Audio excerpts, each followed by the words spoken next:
है भी हिंदुस्तान का एक्सेप्ट हो गई फाइल और कोई गलत मांग तो कर रही नहीं है। लेकिन अमित शाह कह रहे हैं कि कानून बन गया अब सबको मानना होगा। देखिए नहीं, कई कानून ऐसा जो बदला गया बदलता है, कई कानून भी तो बन गया था, अगर उनको भी तो वापिस देना पड़ा ना। आपको क्या दिक्कत है इस कानून से? का दिक्कत हमको नहीं, पूरे समाज को है, एक बड़े को नहीं है, पूरे मुस्लिम समाज को दिक्कत। क्या दिक्कत है इससे दिक्कत ये बताइए? है कि हमारी जो संपत्ति आज हमारे पास है, जिससे हम लोग प्रॉफिट उठा रहे हैं, जिनसे हम लोग चैरिटी करते हैं, गरीब को मदद करते हैं, वो सब इसमें तो खत्म हो जाएगा, गवर्नमेंट के अंडर में आ जाएगी। गवर्नमेंट बीजेपी कह रही है माफियाओं का अड्डा बन गया था ये वक्फ बोर्ड। देखिए तो बीजेपी को माफिया को खत्म करना था। हाँ, तो इसीलिए तो कानून लाइए ना। कानून से कहाँ खत्म करी? सभी 14 साल से क्या करी फिर बीजेपी?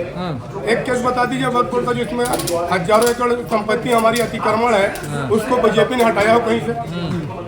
पारदर्शिता लाना चाहते हैं इसमें। पारदर्शिता ये सर, मस्जिद तो पारदर्शिता है, खुली हुई रहती है मस्जिद, कोई भी जा सकता है, दरबार खुला हुआ कोई भी जा सकता है, इसमें क्या पुण्य? लेकिन कई प्रॉपर्टी ऐसी हैं जिन पर डिस्प्यूट है, मामले चल रहे जो हैं। डिस्प्यूट है कोर्ट में है, जो ट्रिब्यूनल में है, उसमें हम लोग क्या कर सकते हैं? सरकार लगातार तो दवा क्या फिर मंशा क्या है सरकार की? मंशा सरकार की ये है कि इसमें से बड़े बड़े उद्योगपति करोड़पतियों को वक्त संपत्ति देगी और वक्त संपत्ति उनको अंडर ओवर करेगी और मुसलमानों को नुकसान करेगी। अब ये तो जाहिर है कि मुसलमानों को नुकसान हो रहा है, इसमें तो दिख रही है। लेकिन कई जगह ऐसे मामले सामने आए जहाँ प्रॉपर्टियों में गड़बड़ पाई गई है ना। वो कोर्ट में मामला, जहाँ गड़बड़ कोर्ट में मामला, ये तो मामला वक्त कोर्ट को ही खत्म किया जा रहा है, वक्त को ही खत्म किया जा रहा है। अभी हजरत सिकंदर साहब ने बताया कि वक्त मतलब अल्लाह की चीज, तो अल्लाह की चीज में मेरे इंसान का क्या फायदा होगा? और अगर भ्रष्टाचार है, कहीं जुर्म हो रहा है, तो वहाँ पे हटाना चाहिए। अल्लाह की चीज किसके काम में आएगी? मुसलमानों के, हिंदुओं के, हर किसी के लिए जो ट्रस्ट से जुड़े हुए हैं, जो संस्था से जुड़े हैं, उनको फायदा मिलता है। आजादी से लेके अब तक इतने साल जुड़े हैं, किन मुसलमानों का आप लोगों ने भला किया? सर हजारों को हुआ, कहीं ग्राउंड में जाकर बताइए ना। शादी करवाए सर, लाखों लोग की सर मैं शादी भी हुई एक है। मुसलमान हूँ, हाँ, लाखों मैं लोग बहुत की- गरीब हूँ। लाखों लोग की शादी हुई है, जहाँ हजारों लोग की जोड़ा 11,000 लोग की शादी अहम है या रोजगार के लिए 10-10, 20-20, 50,000 जो क्षमता होती है ट्रस्ट की, वो ट्रस्ट के हिसाब से उनको रोजगार भी देता है। जो लोग अच्छे होते हैं वो डेवलप करके आगे बढ़ के फिर वो मदद करते हैं अंदर। मौलाना को कई महीने की तनख्वाह नहीं मिल पाती है। ये तो खराबी को मेरी जानकारी में तो नहीं, कौन सा मौलाना की तनख्वाह नहीं मिली।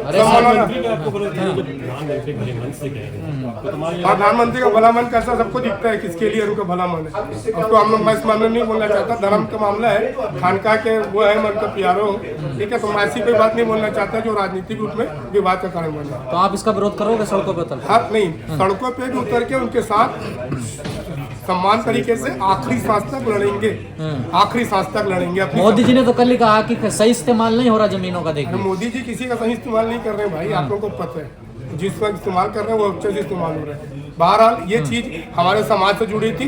हजरत सिकंदर का कहने का ये था कि खानका को रिप्रेजेंटेटिव कर रहे हैं, 70,000 खानकाओं के चीफ हैं।